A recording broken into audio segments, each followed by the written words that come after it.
Mara heard the words before she understood them. Julian leaned close, his breath smelling of the wine he had already started drinking, and said it so softly that at first she thought she had misheard him. "Leave before my guests arrive." He said it the way another man might ask his wife to fetch him a coat. No anger in his voice. No hesitation. Just a quiet, practiced request. The kind he had clearly rehearsed in his head long before he said it out loud. She stood in the hallway of their house, still holding the small tray of appetizers she had spent the afternoon preparing. The lemon herb chicken skewers were arranged in careful rows. The napkins were folded, the way she had seen in a magazine. She had ironed the tablecloth twice, because the first attempt left a faint crease near the edge. Everything in the house had been made ready for tonight, and she had been the one to make it ready, and now she was being asked to leave before it began. For a moment she thought Julian was joking. He did that sometimes, said something sharp, and then laughed, as if the sting of his words was supposed to be softened by the sound that followed it. But he did not laugh this time. He straightened his tie in the hallway mirror and looked at his own reflection instead of at her. "You understand," he said. "Victor and the others, they have expectations. It is not personal, Mara. It is business. I need this evening to go a certain way." She set the tray down on the side table. Her hands were steady, though something inside her chest had gone very still, the way a room goes still right before a storm breaks outside the windows. "Not personal," she repeated. "Julian, I made the food. I planned the seating. I chose the wine you are about to serve them." "I know," he said, and for a second, something like guilt passed over his face, quick as a shadow crossing a wall, gone before she could be sure she had seen it at all. "That is why the food is perfect, and the table is perfect. Just be somewhere else while I use it." Mara had been married to Julian for 9 years. In that time she had learned the shape of his moods, the way sailors learn the shape of clouds, reading the smallest signs of what was coming. She knew when he was worried about money, though he denied it. She knew when a deal had gone badly, though he called it a minor delay. She had learned to anticipate his needs before he spoke them, to soften the edges of rooms before he walked into them, to make herself the invisible machinery that kept his life running smoothly, while he stood in the light and took the credit for the smoothness. Tonight the machinery was being asked to disappear entirely. She thought of 100 things to say. She thought of asking him what exactly was wrong with her, that she could cook the meal but not be seen eating it. She thought of asking who these guests were, that her presence would ruin whatever image he was trying to build. She thought of reminding him that this house was in both their names, that she had signed papers and taken out loans, and worked 2 jobs in the early years, so that he could start his company without drowning in debt. Instead, she said nothing. She picked up her coat and her car keys, and she left through the side door, so the caterers arriving at the front would not see her go. The night air outside was sharp, cooler than she expected for the season. She sat in her car in the driveway for a long moment, watching through the front window as the first guests arrived. A woman in a red dress, a man carrying a leather folder, Julian opening the door with his warmest smile, the one he used to save for her. She drove without a destination in mind, the roads blurred together, familiar streets she had driven 1,000 times, now looking strange in the dark, as though the town itself had shifted while she was not paying attention.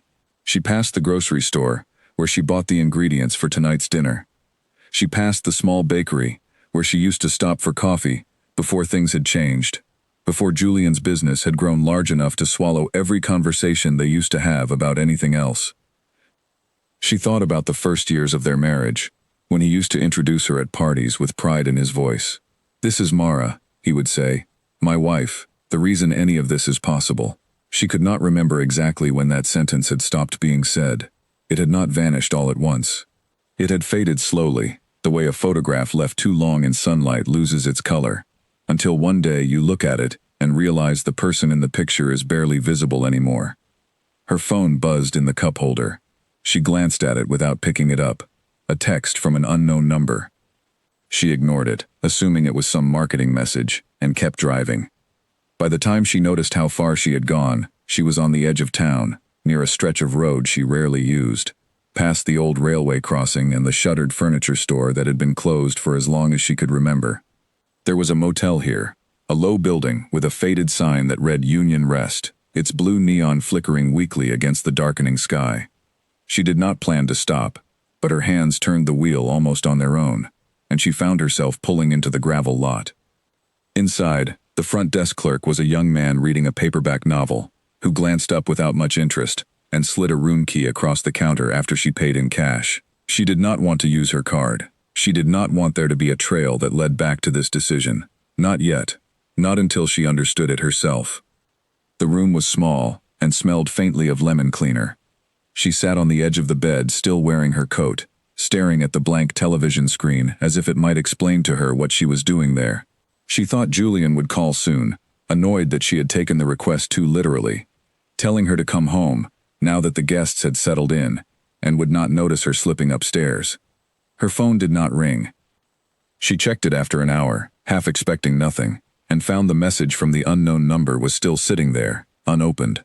She tapped it open with a strange sense of resignation, the way a person opens one more browser tab at the end of a long, tired night.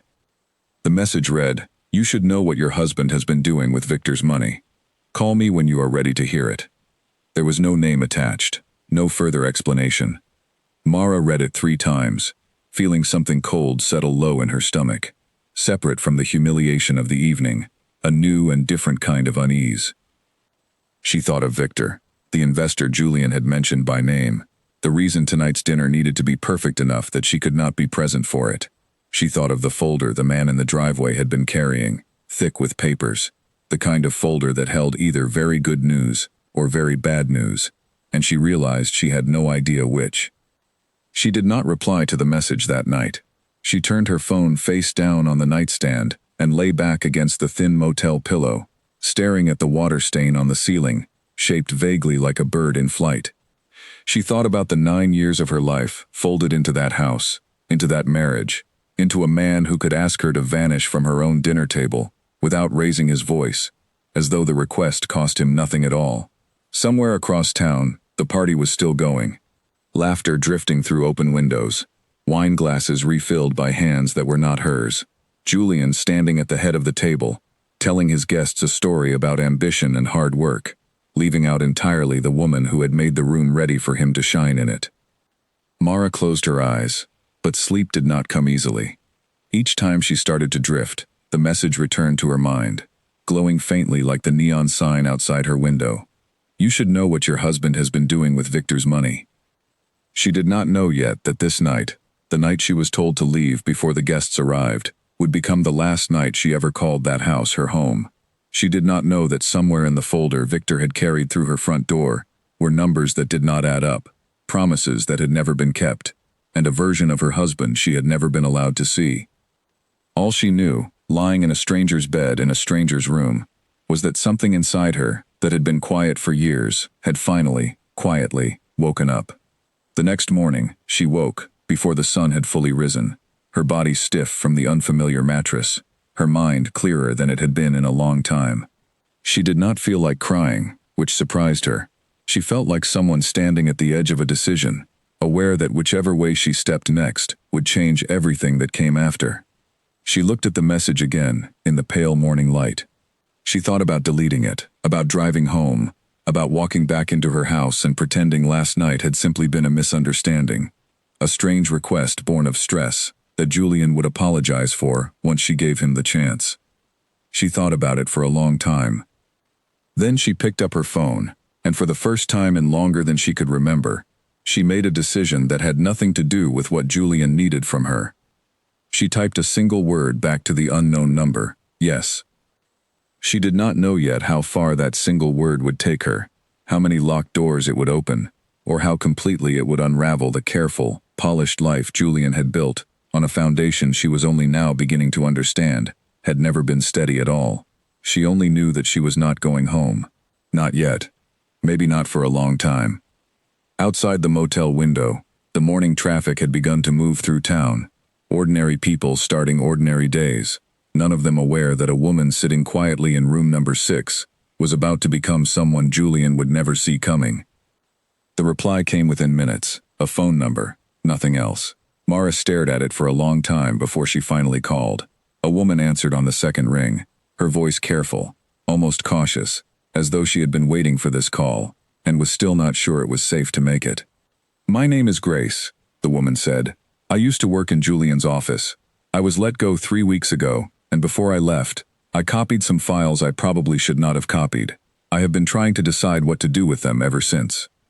Mara sat on the edge of the motel bed, the phone pressed hard against her ear, as if holding it tighter might keep the conversation from slipping away before she understood it. "Why me?" she asked.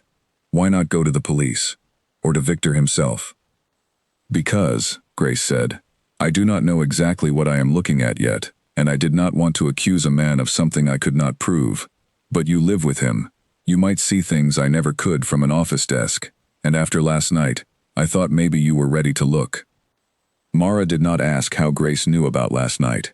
She assumed, correctly, that people in Julian's small circle of employees and colleagues had already begun to whisper about the dinner party, about the wife who was not there, about the strange emptiness at the head of a table that should have had 2 seats of honor instead of 1.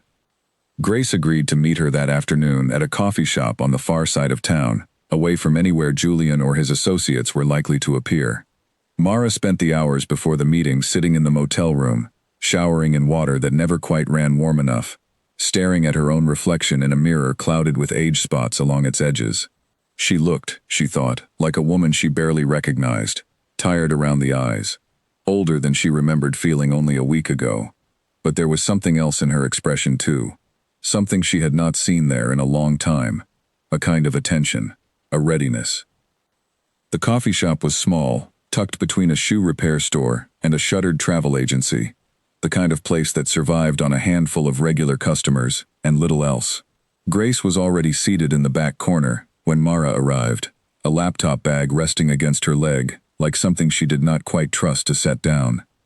She was younger than Mara expected, perhaps 30, with short dark hair and the kind of tired, watchful eyes that came from working too many late nights in an office where nothing was ever explained to you fully. She did not smile when Mara sat down. She simply opened her laptop bag and slid a folder of printed pages across the table.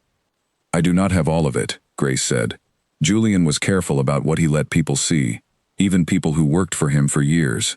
But I have enough to know that the numbers he showed investors, the numbers Victor and the others were told about company revenue, do not match the numbers in the actual accounts."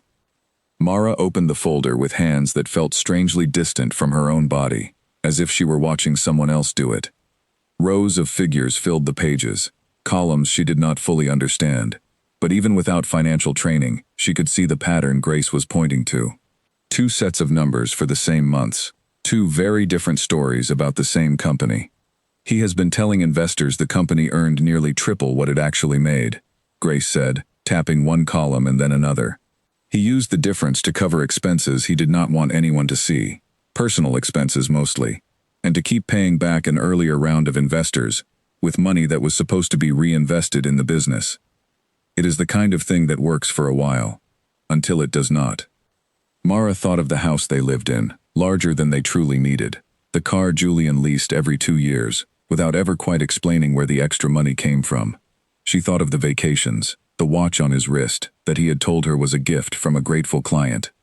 She had asked questions occasionally over the years, gentle ones, the kind a wife asks when something does not quite add up, and each time Julian had an answer ready, smooth and reasonable, delivered with just enough confidence that she had let the question go.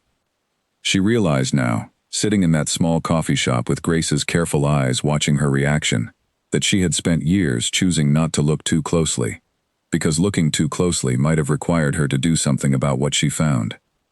"What happens now?" Mara asked quietly. "If this is true, what happens to Victor, to the other investors?" "They lose their money," Grace said simply. "Unless someone stops it before it goes further. I do not know how much is already gone, but I know Julian has another dinner planned next month, with 2 new investors, people he has not approached yet. If this continues, more people will be pulled into it." Mara looked down at the pages again, at columns of numbers that represented, she now understood, real people's savings, real families' futures, all resting on a story her husband had built and maintained, with the same quiet, practiced confidence he had used the night before to tell her to leave her own house. "I need time to think," Mara said. I need to understand what I am willing to do with this. Grace nodded, gathering the folder back into her bag, but leaving a copy of the key pages on the table for Mara to keep. Take whatever time you need, she said, but do not take too much. Whatever you decide, I think you should know that you are not the only one he has been keeping in the dark. That evening, back in the motel room that had somehow already begun to feel less strange and more like a temporary shelter, Mara finally turned her phone back on and saw the messages Julian had sent throughout the day. The first few were short and irritated, asking where she had gone, telling her the dinner had gone well and she could come home now. As the hours passed without a reply from her, the tone shifted, concerned questions. Then something closer to alarm. Where are you, Mara?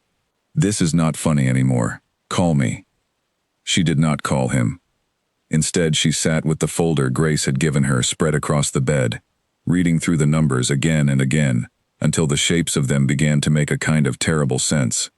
She thought about the years she had spent smoothing the edges of Julian's life, the small lies she had told for him without ever quite realizing she was lying, the way she had learned to nod along at dinner parties when he described his business in glowing terms she now suspected were only half true, even in the best of times.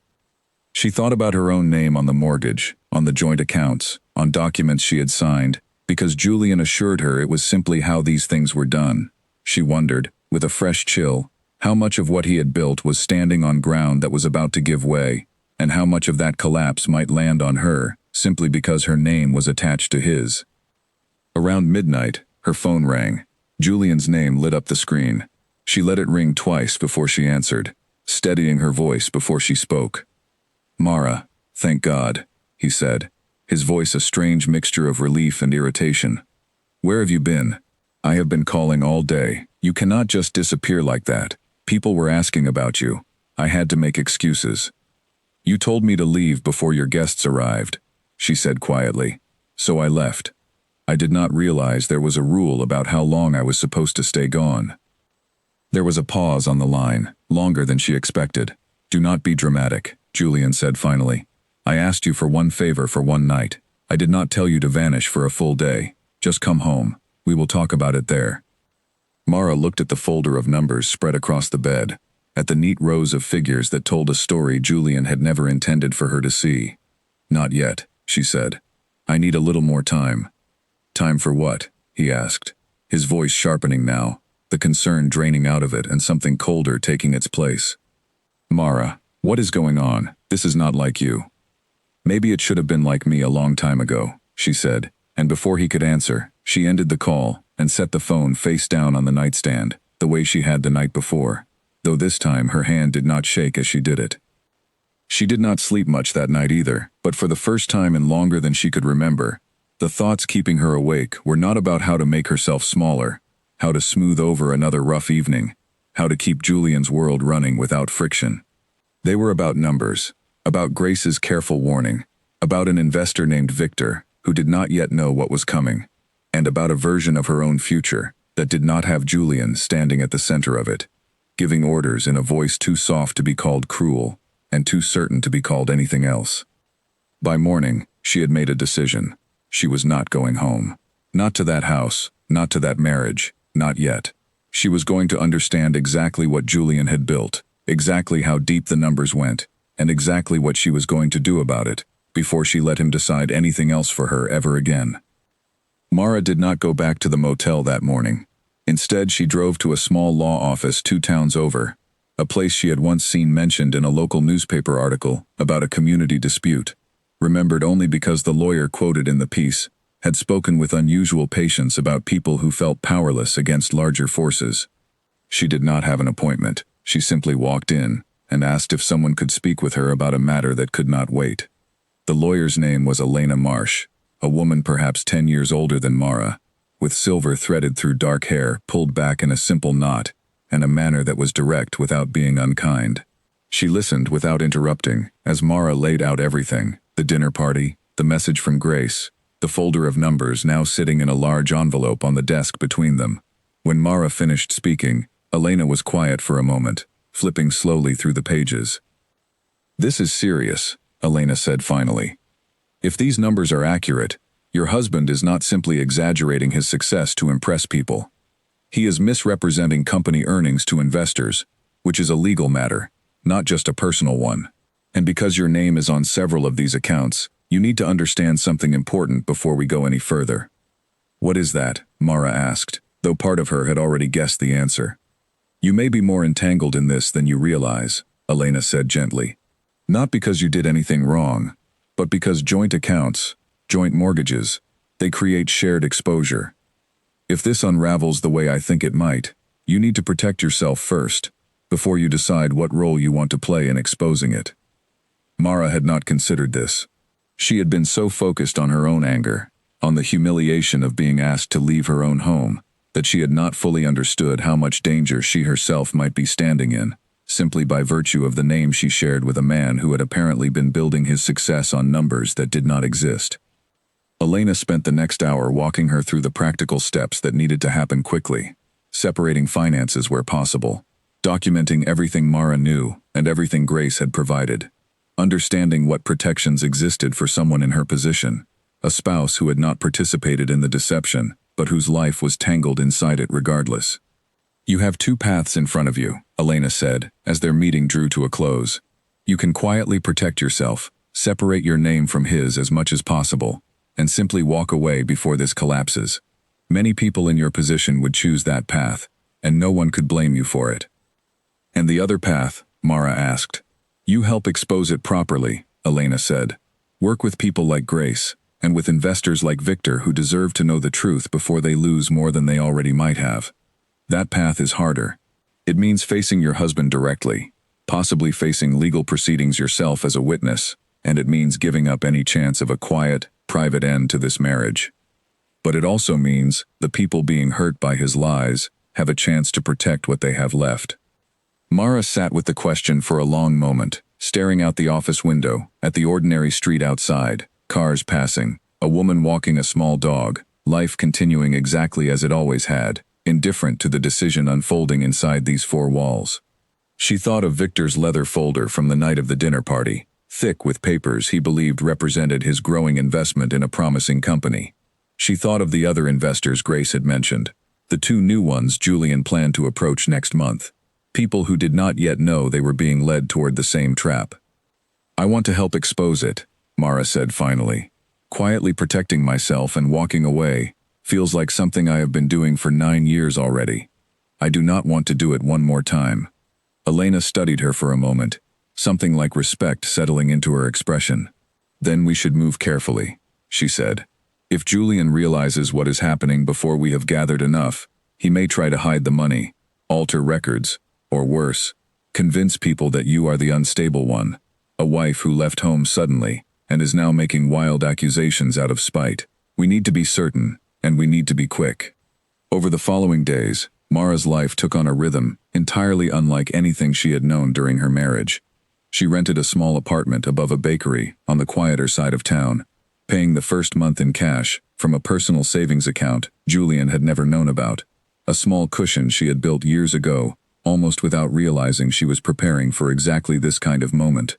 She met with Grace twice more, each time gathering more pieces of the pattern, more months where the numbers told two different stories. She also, carefully, began to reach out to Victor.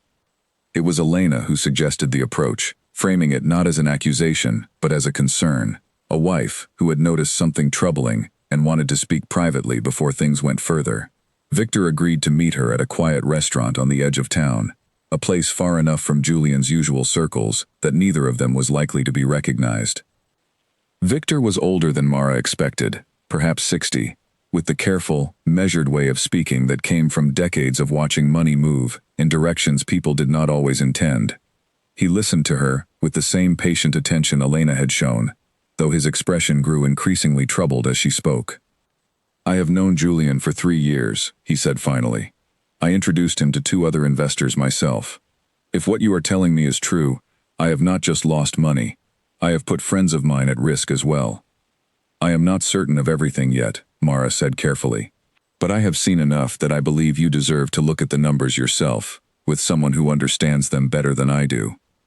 Victor agreed to review the documents with his own accountant, quietly, before deciding what steps to take next. Mara left that meeting feeling something she had not expected to feel, a kind of grim satisfaction, the sense that after years of smoothing things over for Julian's benefit, she was finally doing something that mattered for someone other than him. But the quiet could not last. 3 days later, Julian appeared outside the bakery where Mara now lived, standing on the sidewalk in the late afternoon light, as though he had simply happened to be passing by, though she knew immediately he had not. Someone had told him where she was staying. She suspected, correctly, that it had been one of his employees, someone loyal enough to report her movements, but not yet aware of why those movements mattered. "Mara," he said, his voice pitched low, careful, the same voice he had used the night of the dinner party, though this time there was an edge beneath it she had not heard before.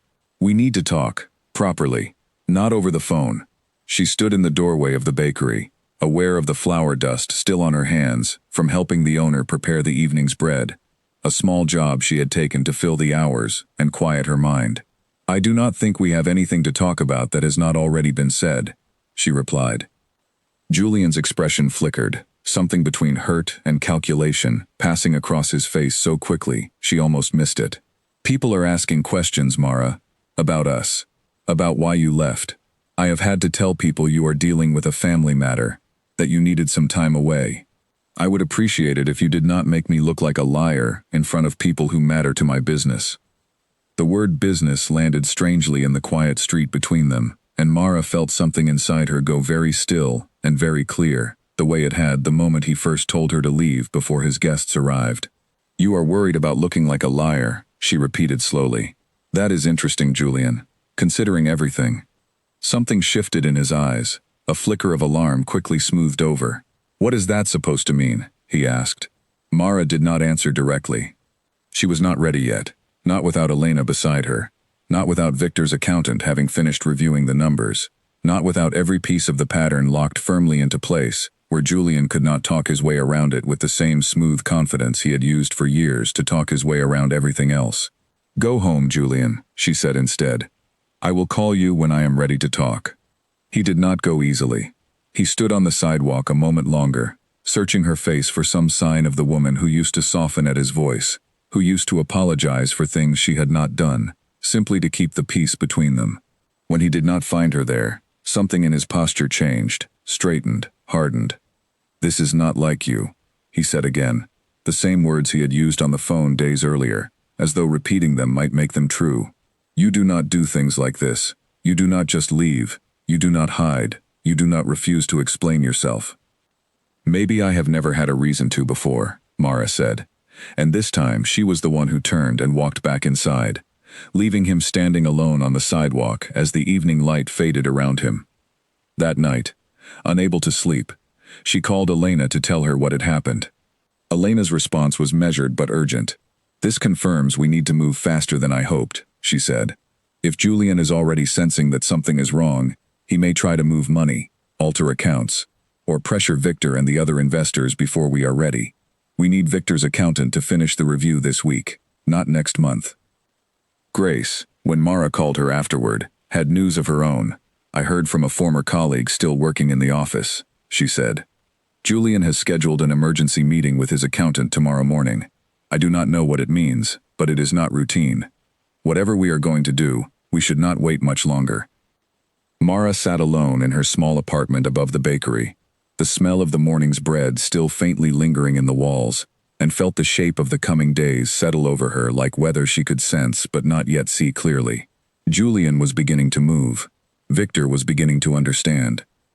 And somewhere in the space between them, Mara stood holding a folder of numbers that would either save several people from losing everything, or would tear apart the last careful illusions of a marriage that had already, in every way that mattered, ended the night she was told to leave, before the guests arrived. She thought, staring out at the darkened street below her window, that there was no going back now, even if she wanted to. The only direction left was forward, into whatever came next. The following morning brought a message from Victor that changed the pace of everything. His accountant, a careful woman named Nora who had spent 2 full days comparing the documents Grace provided against the official records Julian had filed with investors, confirmed what Mara had already begun to suspect in her bones. The gap between what Julian reported and what the company had actually earned was not a rounding error or an accounting oversight. It was consistent, deliberate, and had been growing larger for nearly 2 years. Nora estimates the shortfall at close to $400,000, Victor told Mara over the phone, his voice tight, with a kind of controlled fury she had not heard from him before.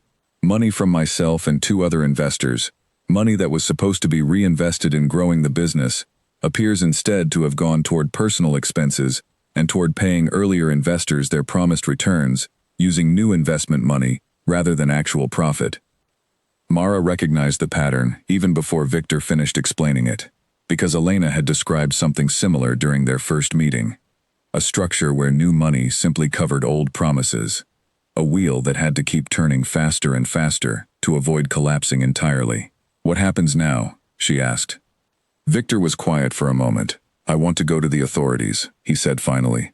"But I also want to give him one chance to explain himself first, in case there is some part of this I am not understanding correctly. I have known Julian for 3 years. I would rather be wrong about this than right." Mara understood the impulse, even as something inside her recognized the danger in it. She had spent 9 years extending Julian exactly that kind of grace, giving him chance after chance to explain away small inconsistencies, believing each smooth answer because the alternative was too uncomfortable to sit with. She had learned, slowly and painfully, that men like Julian were very good at using other people's decency against them, turning patience into an opening they could slip through. "Be careful giving him that chance," she said. "He is very good at making people believe him, even when the evidence says otherwise. I would know." Victor agreed to wait 1 more day before deciding how to proceed, giving Elena time to prepare a formal record of everything they had gathered, ensuring that whatever happened next would be documented clearly enough that Julian could not simply talk his way around it in a private conversation with Victor alone. That evening, Mara sat with Elena in her small law office, going through the final pieces of the case they had built together. Elena had drafted a letter meant to accompany Victor's formal complaint if he chose to move forward, outlining the discrepancies clearly, along with copies of the documents Grace had provided. Mara had also, at Elena's suggestion, begun the process of separating her own finances from Julian's, closing joint accounts where she legally could, transferring what remained of her own name into accounts he could not touch.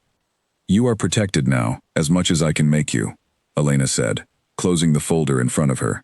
"Whatever happens with Julian, your own future is not tied to whatever consequences come his way. That was the most important thing to secure first."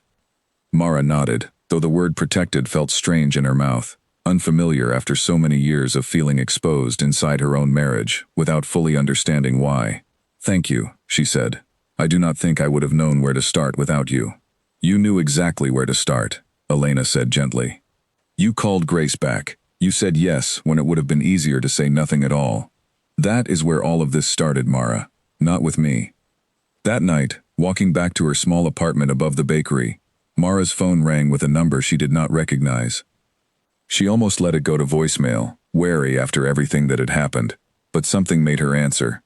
It was Julian's accountant, a nervous-sounding man named Simon whom she had met only twice, briefly, at company gatherings years ago. He spoke quickly, his voice low as though he feared being overheard, even in what she assumed was the privacy of his own home. "Mrs. Hale," he said, using her married name in a way that suddenly felt like it belonged to someone else entirely. "I do not know if I should be calling you. But I think you should know that Julian asked me today to move a significant amount of money out of the business accounts and into a personal account overseas. I told him I needed a day to process the paperwork. I do not think I can do what he is asking me to do." Mara's grip tightened on the phone. "Why are you telling me this?" she asked. "Because I have a family too," Simon said, his voice cracking slightly. "Because I think what he is doing is wrong, and because I do not want to be the person who helps him disappear with money that belongs to people who trusted him. But I am scared, Mrs. Hale. I do not know what happens to me if I refuse to do what he asks." Mara thought quickly, aware that whatever Julian was attempting, it needed to be stopped before the money moved somewhere it could not be traced or recovered. "Do not do anything yet," she said. "Please. I am going to call someone who can help you, and help us stop this before it goes any further. Can you wait until tomorrow morning?" Simon agreed, reluctantly, and Mara immediately called Elena, relaying everything he had told her. Elena's response was swift and certain. "This changes things," she said. "If Julian is trying to move money overseas, we do not have the luxury of waiting for Victor to decide how he feels about giving his old friend one more chance. We need to move tonight." Elena contacted a colleague who specialized in financial fraud cases, a man experienced in working with local authorities on exactly this kind of situation. Within hours, a plan had formed, one that involved Victor filing a formal complaint first thing in the morning, supported by the documentation Elena had already prepared, timed precisely to intercept the transfer before it could be completed. Mara barely slept that night, her mind circling through every possible way the plan could go wrong, every way Julian might sense the trap closing, and slip free of it, the way he always seemed to slip free of consequences, softening hard edges with his voice, charming his way past people who should have known better than to trust him. She thought of Simon, frightened and caught in the middle, and of Grace, who had risked her own reputation to hand Mara that first folder of numbers. She thought of Victor, still holding on to a friendship he did not yet want to fully let go of, even as the evidence mounted against the man he had trusted. And she thought of herself, lying awake in a small apartment above a bakery that smelled faintly of yeast and flour, even at midnight, no longer the woman who had been told to leave before the guests arrived, and had simply obeyed. She barely recognized that woman anymore. It felt like remembering someone else's life, a life she had lived out of habit rather than choice, until one quiet sentence in a hallway had finally, unexpectedly, set her free of it. Morning came gray and overcast, rain threatening but not yet falling. Victor filed his complaint exactly as planned, formally alerting authorities to the discrepancies in Julian's company accounts, supported by Nora's financial review and Elena's careful documentation. Word moved quickly once the complaint was filed, the way such things always seem to, rippling outward through the small circle of people connected to Julian's business, colleagues, other investors, employees who had long sensed something was not quite right, but had never had proof enough to say so.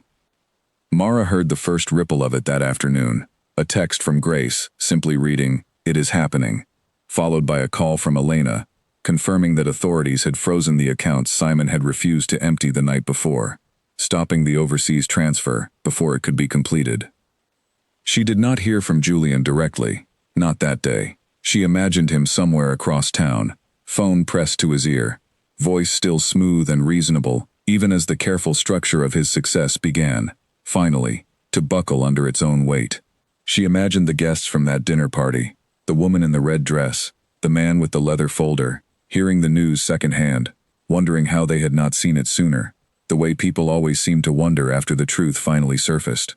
She thought, standing at her apartment window watching the rain finally begin to fall over the quiet street below, that there was a strange kind of symmetry in how it had all started. Julian had asked her to disappear so his guests would not see the wife who no longer fit the image he wanted to present. Now his own carefully built image was disappearing instead, piece by piece, in front of the very people he had spent years trying to impress. She did not feel triumphant, not exactly. She felt something quieter than that, steadier, the feeling of a long-held breath finally released. Whatever came next, whatever consequences Julian faced, whatever conversations still remained to be had between them, she understood now that she would face them as someone entirely different from the woman who had once sat quietly in a motel room, waiting to be told what to do next. She was not waiting anymore. Julian found her 3 days later, not at the bakery, which he had already tried and found her absent from, but at Elena's office, where Mara had taken to spending her afternoons helping organize the growing stack of documents that now formed the backbone of the case against him. He did not call ahead. He simply appeared in the small waiting area, his suit slightly wrinkled, in a way she had never once seen in 9 years of marriage, his eyes carrying a kind of exhausted desperation that made him look, for the first time since she had known him, genuinely afraid.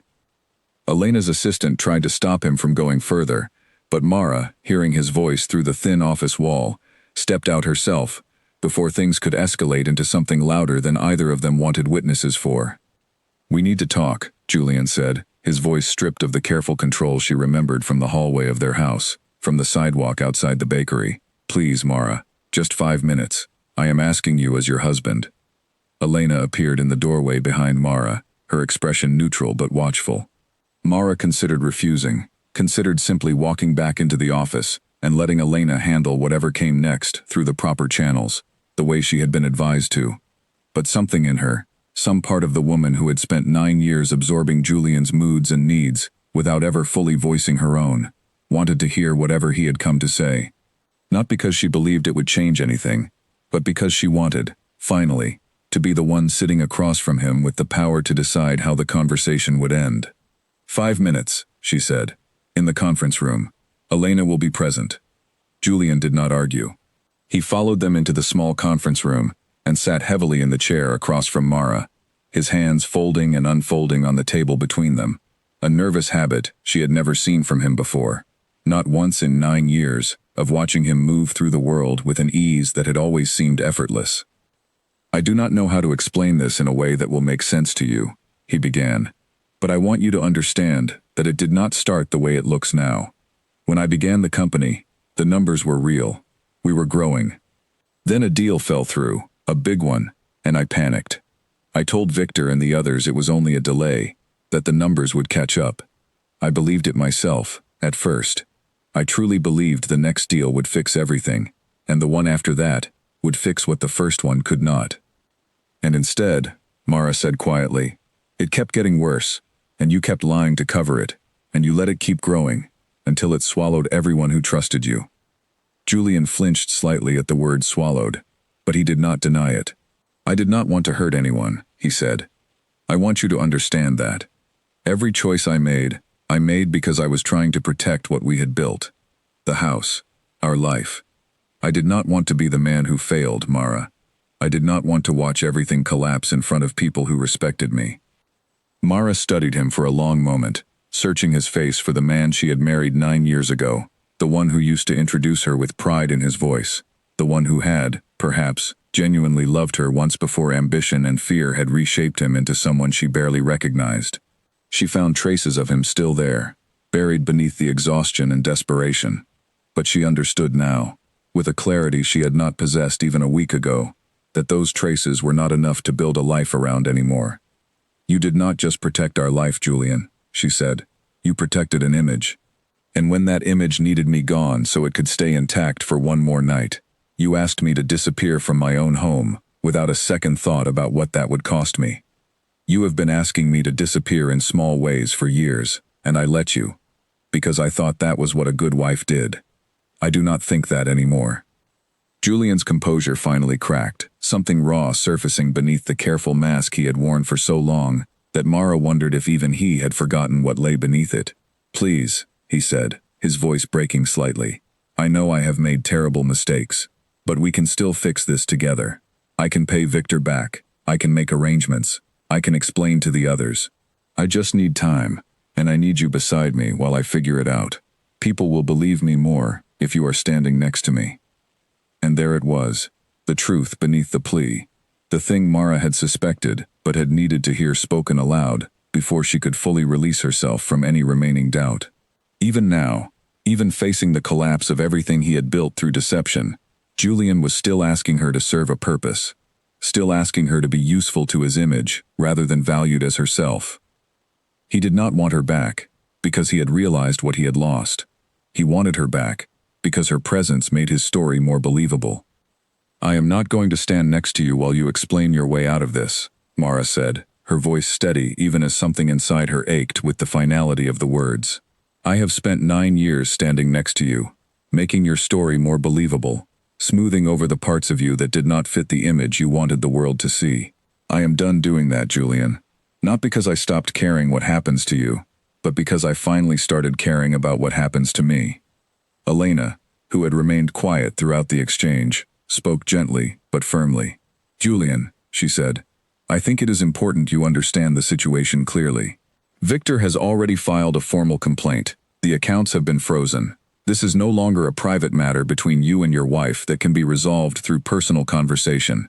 It is a legal matter now, and it will proceed according to the process, regardless of what is decided here today. Julian looked between the two women, something like realization finally settling over his features. The last flicker of hope that a private conversation might undo what had already been set into motion. Do you have any idea what this will do to me? He said, his voice quiet now, almost hollow. "My name, my reputation, everything I built, it will all be gone." Mara felt a complicated mixture of emotions rise in her chest. Not quite sympathy, but something adjacent to it. A recognition of the fear beneath his anger, even as she refused to let that fear become her responsibility to manage any longer. "You built it on lies, Julian," she said.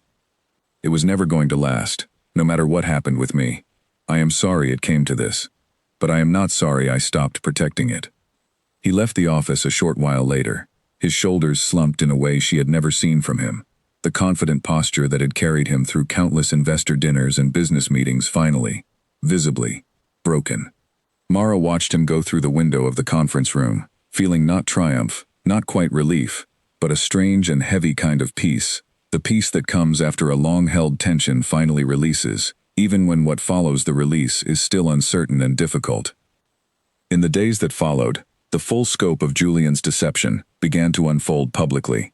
Victor's formal complaint led to a broader investigation, uncovering not just the discrepancies Mara and Grace had first discovered, but additional layers of misrepresentation, stretching back further than even Nora's initial review had suggested. 2 more investors came forward once the story began to circulate, each with their own version of the same pattern. Promises made, numbers inflated, trust extended, and ultimately betrayed. Julian's business partners distanced themselves quickly, releasing careful statements about being unaware of the discrepancies, protecting themselves as best they could from the collapsing structure around them. The house Mara had once lived in, the one she had filled with appetizers and ironed tablecloths for a dinner party she was never allowed to attend, was eventually listed for sale as part of the effort to repay what could still be recovered for the investors Julian had misled.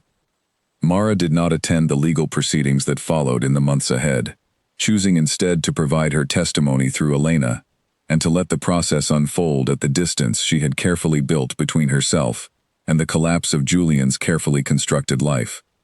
She thought sometimes of Grace, who had taken a significant personal risk in reaching out that first night, and made sure to thank her properly once the investigation was well underway, meeting her for coffee at the same small shop where they had first spoken, this time without the weight of uncertainty hanging over the conversation. "I did not know if you would believe me," Grace admitted during that meeting. "Most people, when faced with evidence against someone they love, choose to believe the person instead of the evidence. It is easier that way, at least at first." "I almost did choose that," Mara admitted. "If it had been any other night, any other version of that message, I might have deleted it and gone back to pretending everything was fine. I think something about being told to leave my own house made it impossible to look away from anything after that." Grace nodded slowly. "Sometimes it takes exactly that kind of moment," she said. "Something small enough to seem almost petty on its own, but that finally makes all the larger patterns visible at once." Mara thought about those words often in the weeks that followed, turning them over in her mind, as she settled more fully into her small apartment above the bakery, as she began the slow process of building a life that belonged entirely to her, unshaped by anyone else's needs, or image, or careful management of what other people were allowed to see. She thought about how strange it was that a single quiet sentence in a hallway, murmured without any apparent malice, had ended up unraveling 9 years of careful blindness all at once. She did not yet know exactly what her life would look like once the legal proceedings against Julian concluded, once the house was sold and the investors were repaid as much as could be recovered, once her name was finally, fully separated from his in every official record that mattered. But she knew, with a certainty she had not possessed in longer than she could remember, that whatever came next would be built on her own terms, shaped by her own choices, visible in whatever light she decided to stand in, rather than hidden away whenever someone else's comfort required her absence. For the first time in 9 years, she was not waiting to be told what to do next. She was deciding for herself, one quiet, deliberate choice at a time. 6 months passed before the legal proceedings against Julian reached their conclusion. Mara followed the process from a careful distance, most of what she learned coming through Elena's measured updates and occasional mentions in the local business news, articles that grew shorter and less prominent as the story aged, the way most stories eventually did once the initial shock faded into routine coverage. Julian pled to a settlement that required him to repay what remained recoverable to Victor and the other investors, along with penalties that effectively ended any hope he had of rebuilding a business in the same industry, at least under his own name. Mara heard, secondhand, that he had moved to a smaller town 2 hours away, taking a quieter position at a company where no one yet knew the full history he carried with him. She did not reach out to confirm this. She did not feel the need to know more than what reached her naturally, in passing, from people who still occasionally crossed paths with him. The house sold within 2 months of being listed. The proceeds split, according to the settlement terms, most of it directed toward repaying Victor and the 2 other investors who had come forward once the story broke. Mara received a modest portion, enough to put a small down payment on an apartment of her own, not the one above the bakery, though she remained close with the owner, a warm woman named Diane who had become something like a friend during the months Mara lived above her shop, but a proper apartment on a tree-lined street across town, with large windows that let in morning light. She had not realized she missed until she had it again. She kept working with Elena for a while after the case concluded, not as a client any longer but as an assistant of sorts, helping organize files and manage the office's growing caseload, work she found she was surprisingly good at, methodical and careful, in a way that suited the quiet satisfaction of watching complicated situations slowly resolve into order. Elena, recognizing something in her that went beyond simple office work, eventually encouraged her to consider formal training, suggesting that the instincts Mara had shown in gathering and organizing the evidence against Julian were not common and could be shaped into something more. Mara enrolled in a paralegal certification program that fall, attending evening classes after her days at the office, something she would never have imagined herself doing during the years she spent managing Julian's household and smoothing the edges of his ambitions. She found, to her quiet surprise, that she enjoyed the work, the careful logic of it, the sense of building something solid and provable out of scattered pieces that did not initially seem to connect. Grace remained a steady presence throughout that year, the 2 women meeting for coffee every few weeks, their conversations gradually shifting away from the details of the case and toward simpler things, books they were reading, small frustrations and small joys, the ordinary texture of 2 lives slowly finding their footing after periods of significant upheaval. Grace had found new work at a different company, one with, she joked, considerably more boring, but considerably more honest accounting practices.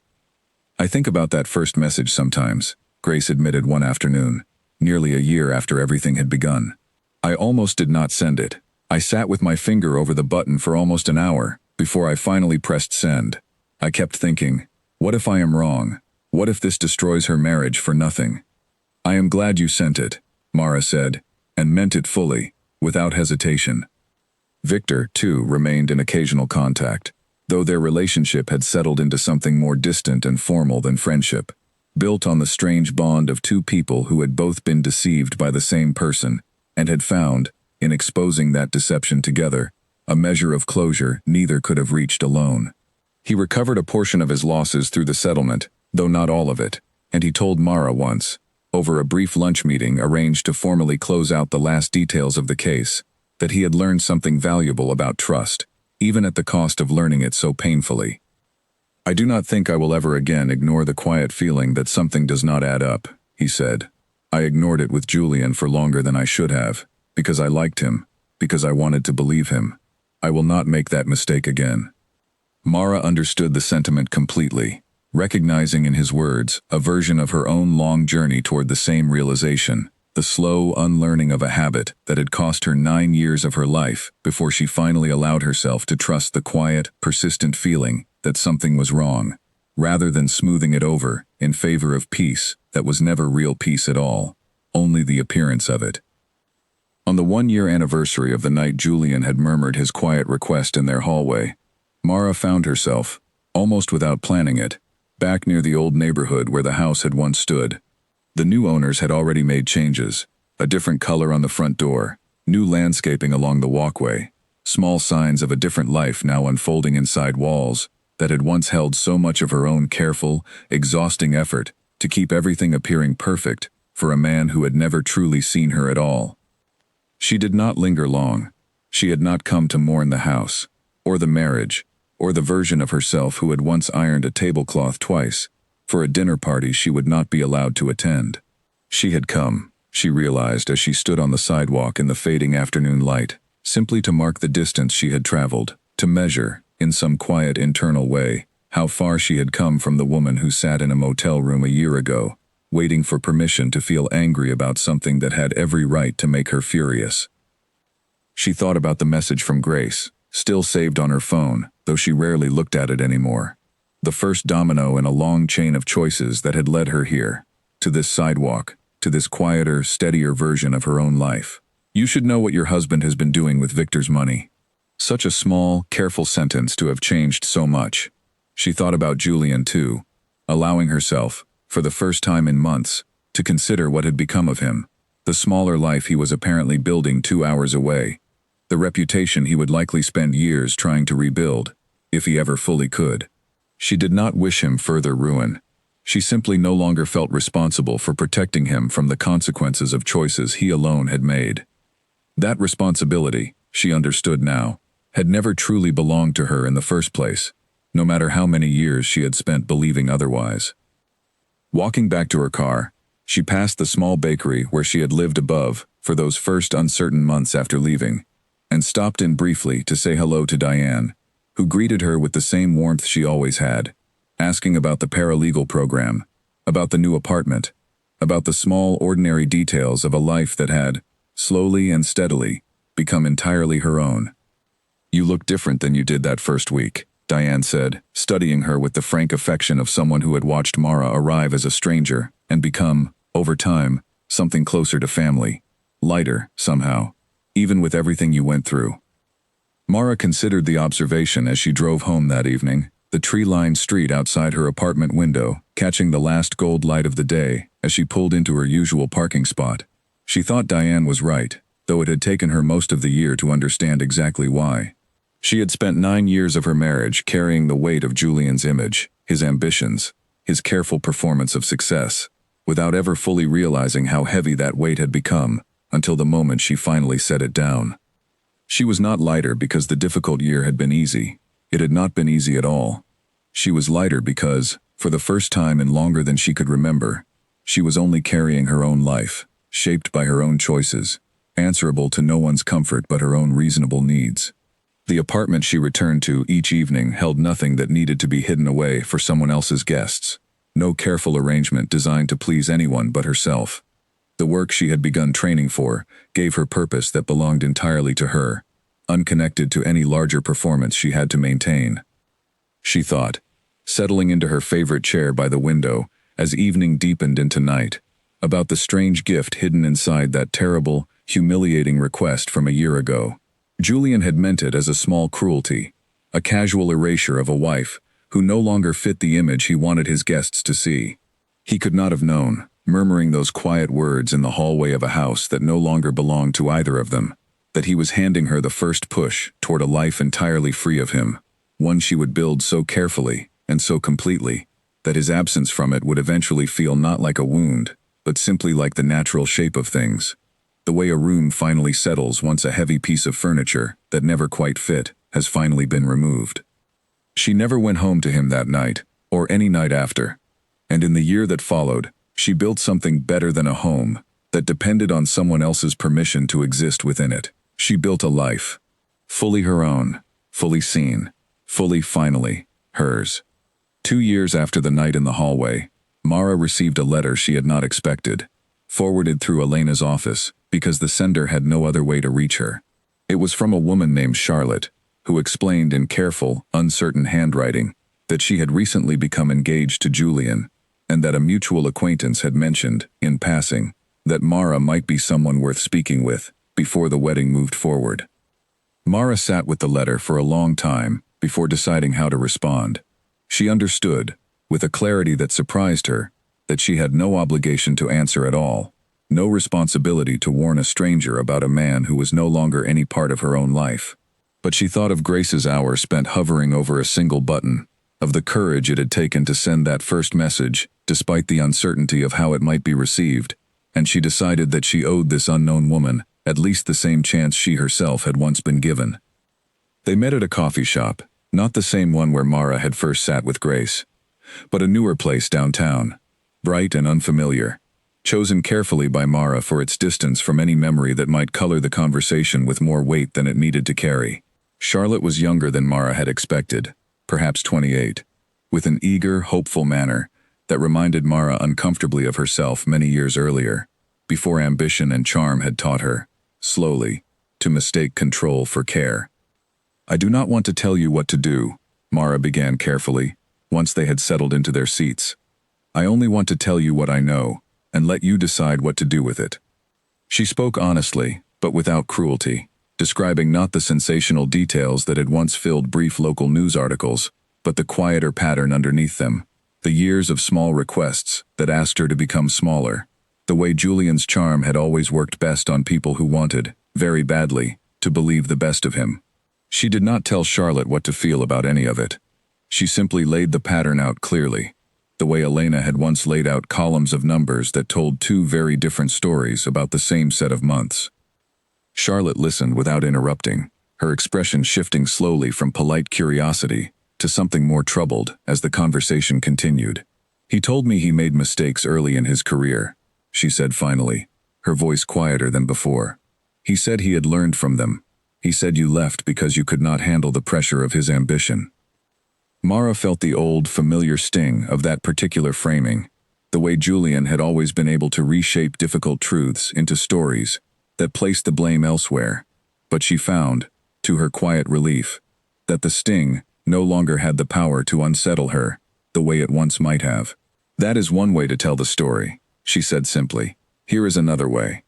I left because I finally understood that his ambition mattered more to him than I did, and once I understood that clearly, I decided I mattered more to myself than his ambition ever would."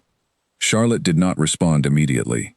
She sat with the words for a long moment, turning her coffee cup slowly between her hands, and Mara recognized in her stillness the early shape of a decision beginning to form, one that would not be made today, in this conversation, but that had perhaps been given, for the first time, real room to grow. "Thank you for telling me the truth," Charlotte said eventually. "I do not know yet what I am going to do with it, but I am glad I know it." Mara left that meeting feeling something complicated, not quite satisfaction, but a sense of a small circle closing, of a story that had once nearly consumed her own life, now passing gently into someone else's hands, someone better equipped, perhaps, to make a different choice than the one Mara herself had taken 9 long years to finally make. She never learned for certain what Charlotte decided.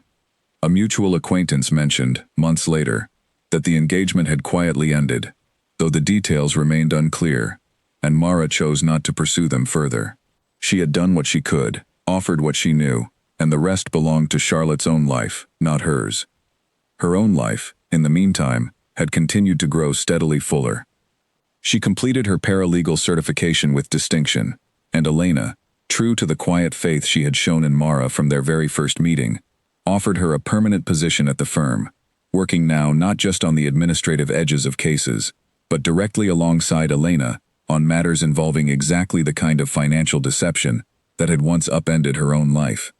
There was a particular satisfaction, Mara found, in helping other people recognize patterns she herself had once been too close to see clearly, in being the calm, steady presence for someone else that Elena and Grace had once been for her. She had also, slowly and without any particular plan to do so, begun building a small circle of her own. Friendships formed not around the careful maintenance of someone else's image, but around genuine shared interest and mutual regard. Diane from the bakery remained a steady presence, inviting Mara to Sunday dinners with her own family, treating her with the easy warmth of someone who had never once needed Mara to be anything other than exactly who she was. Grace had become something closer to a sister than a friend, the two women now vacationing together each summer, an easy, comfortable tradition neither of them had planned, but both had come to treasure. There had been, eventually, other relationships too, tentative at first, approached with far more caution than Mara had once brought to her marriage with Julian, but real nonetheless. A man named Adrian, a teacher at the local high school, patient and unhurried, in a way that felt entirely foreign after 9 years with Julian's careful, calculated charm. Their relationship moved slowly, built on ordinary Tuesday dinners and long walks rather than grand gestures, and Mara found herself grateful for the slowness of it, for the space it gave her to trust her own instincts again, one small, unremarkable moment at a time. On the third anniversary of the night Julian had murmured his quiet request in their hallway, Mara stood in the small garden behind her apartment building, watching the early evening light settle gold and soft over the modest plants she had been slowly learning to grow, another skill that belonged entirely to her, unconnected to anyone else's needs or expectations. She thought, as she often did on quiet evenings like this one, of the strange path that single sentence had set into motion, the humiliation of being asked to disappear that had somehow, against every reasonable expectation, become the exact moment she finally learned to appear fully, for the first time in her adult life, as herself. She did not think of Julian often anymore, and when she did, it was without the sharp ache of earlier years, replaced instead by a distant, almost clinical curiosity about the smaller life he was building, somewhere she no longer cared to track closely. She hoped, in the quiet, uncomplicated way a person hopes for the well-being of someone whose harm they have finally moved beyond, that he had found some way to build something honest, even if it was smaller than what he had once wanted. But she no longer felt responsible for whether he had or had not. That responsibility, like so much else she had once carried unnecessarily, belonged entirely to him now, and to no one else. She thought instead of Grace's hours spent hovering over a single button, of Elena's steady confidence in the office that first afternoon, of Victor's quiet admission about learning to trust the feeling that something did not add up, of Charlotte's careful stillness in a bright downtown coffee shop, as an old, familiar pattern was finally named aloud for her benefit. Each of them had played some part in a story that had begun with a small, cruel request murmured in a hallway, and had ended, slowly and deliberately, with a woman who no longer needed anyone's permission to take up space in her own life. She never went home that night, all those years ago, and she never regretted it. What she found instead, built patiently, across years of careful, deliberate choices, was something far better than the home she had left behind. She found herself.